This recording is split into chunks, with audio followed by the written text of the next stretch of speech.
the children of Mobutu Sese Seko, their mothers, their lives, and their fates. Introduction. In the heart of Africa, once ruled by grandeur and fear, there was a man whose name became synonymous with absolute power. Mobutu Sese Seko, Kukumbendu Wazabanga. To his followers, he was the father of the nation, the leopard of Zaire, the symbol of African authority and independence. To his critics, he was a man who transformed Zaire into a kingdom of opulence and control, where every wall carried his image and every tongue spoke his name. But behind the shimmering image of the leopard was a family, a dynasty built in gold, protected by soldiers and hidden from the eyes of ordinary Zairians. Mobutu was not only a ruler, he was also a husband, a father, many times over. He fathered more than 24 children, each born into immense privilege, yet tied to a destiny that would one day collapse with their father's empire. This is the story of those children, their mothers, their wealth, their tragedies, and the haunting question that lingers today: what became of the sons and daughters of one of Africa's most powerful men? Chapter 1. The First Mother, Marie-Antoinette Mama Mobutu. Mobutu's first wife was Marie-Antoinette Biatibwa Gagbe Yetene, a woman of grace and Catholic faith. She was his lifelong partner from the early days of his military career, long before he seized power in 1965. Marie-Antoinette stood by him during his transformation from an army journalist under Patrice Lumumba to the ruler of Zaire. She became known among Zairians as Mama Mobutu, the matriarch of the first family, respected, elegant, and loyal. Between 1955 and 1977, Marie-Antoinette bore 9 children for Mobutu. She lived through his ascension, his consolidation of power, and the early years of his flamboyant reign. But she also witnessed the deep moral and political decay that defined his later years. When she died in 1977, it was said that Mobutu wept publicly for the first time in years. Her death marked the end of the first chapter of his family life and the beginning of his descent into even greater excess. Let's look at the children she left behind, those who grew up as the first royal offspring of Zaire. Chapter 2. The Children of Marie-Antoinette. 1. Jean-Paul Nyiwa Mobutu, 1956 to 1994. Nyiwa was Mobutu's pride, his firstborn son, the golden child, the one most expected to inherit the empire. Educated in Belgium and France, Nyiwa was intelligent, charming, and fluent in multiple languages. Mobutu saw in him not just a successor, but a reflection of himself, the man who could carry forward the Mobutu name long after the leopard's claws had dulled. During the 1980s, Nyiwa was active in Zaire's political and business circles. He managed family ventures and held advisory roles in his father's administration. But as Zaire began to weaken under corruption and unrest, Nyiwa's health deteriorated. In 1994, at the age of just 38, he died in Zaire. The official announcement said, after a long illness. But reports, including those from inside diplomatic circles, confirmed that Nyiwa had died of AIDS. The news devastated Mobutu. The once mighty ruler who had stared down rebellions and foreign powers broke down when faced with the death of his favorite son. He withdrew from public appearances, and even his trusted aides said that after Nyiwa's death, Mobutu was never the same man again. 2. Ngombo Mobutu. Little is known publicly about Ngombo. Unlike his brothers, he lived a relatively quiet life, often outside of politics and the public eye. Sources suggest he managed parts of the family's international business network in Europe. He was reportedly close to his mother, and after her death, withdrew further from the limelight. Ngombo remains one of the least documented of Mobutu's sons, a ghostly figure in a family that once ruled the heart of Africa. 3. Manda Mobutu. died 2004. Manda lived much of his life in exile after his father's fall in 1997. But in the early 2000s, he returned to Congo with dreams of reclaiming part of his father's legacy through politics. He was charismatic, spoke both Lingala and French fluently, and had connections with older politicians who once served under Mobutu. Yet the Congo he returned to was no longer the Zaire of his childhood. The family name Mobutu carried more suspicion than respect. He tried to reinvent himself as a businessman and reformist, but before his political dreams could take root, Manda died on the 27th of November 2004, ending another line of succession that could have revived the Mobutu name. And 4. Konga Mobutu, died 1992. Konga died during his father's reign in 1992, under circumstances that remain largely private. He was said to have been deeply involved in state functions and had a promising future, but his sudden death, just as political unrest began spreading across Zaire, was another emotional blow to the family. 5. Ngawali Mobutu. One of Mobutu's daughters with Marie-Antoinette, Ngawali, lived a private life. Her presence was more within family affairs than public service. She was known to accompany her mother during official functions, often dressed in fine African attire, symbolizing the softer domestic side of Mobutu's reign. Her life after the fall of the regime remains largely undocumented, though she is believed to have lived in Europe following 1997. 6. Yango Mobutu. There are few records of Yango. Even basic details like gender are uncertain in some sources. This mystery reflects the secrecy that surrounded Mobutu's family.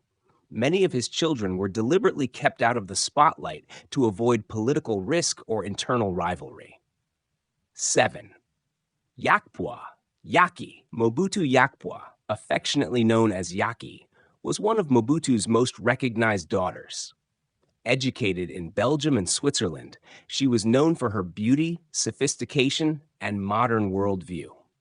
She briefly married a Belgian, Pierre Janssen, who later published writings that offered rare glimpses into the private world of Mobutu, his palaces, his private jets, his taste for luxury. Yakpwa lived much of her later life in Europe, keeping away from politics, but always carrying the aura of the Mobutu name. 8. Kongulu, Kongolo Mobutu, 1966-1998. Kongulu was perhaps the most infamous of Mobutu's sons. Nicknamed Jege, he embodied the excesses of the regime. A high-ranking officer in the Special Presidential Division, DSP, Mobutu's elite guard, he was known for his ruthlessness, wealth, and wild lifestyle. In Kinshasa, his name inspired both fear and admiration. He drove expensive cars, held lavish parties, and was fiercely loyal to his father. But when the regime collapsed in 1997, Kongulu fled to Morocco with his father. He was just 31. Barely a year later, on the 24th of September 1998, he died, reportedly of heart failure, though others whispered that he had been poisoned or had died of depression in exile. His death marked the symbolic end of the Mobutu family's military influence. 9. Ndagbia Mobutu. Little is publicly known about Ndagbia. Whether male or female varies across records. Some reports place Ndagbia among the younger of Marie-Antoinette's children, who spent most of their lives abroad. Beyond their name, history has been silent. Chapter 3. The Second Mother, Bobi Ladawa. After the death of Marie-Antoinette in 1977, Mobutu married his longtime mistress, Bobi Ladawa, in 1980. Bobi was younger, glamorous, and her beauty captivated Mobutu for years before they married. She was also the twin sister of Kosi Ngama, another woman who bore children for Mobutu. With Bobi Ladawa, Mobutu fathered at least 4 children. These children grew up in the final, most decadent years of his rule. When Zaire was collapsing under debt and rebellion loomed, Yet the Mobutu palace still glittered with gold. 1. Francois Joseph Nzanga Mobutu, born 1970. Nzanga was the most public of Mobutu's later children. Educated in Belgium, France, and Canada, he represented a new generation of the Mobutu family, cosmopolitan, intellectual, and politically minded. After Mobutu's fall in 1997, Nzanga lived in exile for several years before returning to Congo. He entered politics, running for president in 2006, where he finished fifth, a remarkable comeback for the son of a deposed ruler. Later, he served as Minister of Employment and Welfare, and then Deputy Prime Minister in the government of Joseph Kabila. For a time, it seemed the Mobutu name had found a path to redemption. But Nzanga's political influence waned. In 2011, he was dismissed from government amid disputes and accusations of corruption. He remains one of the few Mobutu children still visible in public life, respected by some, resented by others. Giala Mobutu, another son of Bobi Ladawa, Giala followed his brother into politics. He became a member of the National Assembly and later a senator in the Democratic Republic of the Congo. Unlike Nzanga, Giala maintained a lower profile but was respected for his calm demeanor and commitment to social development.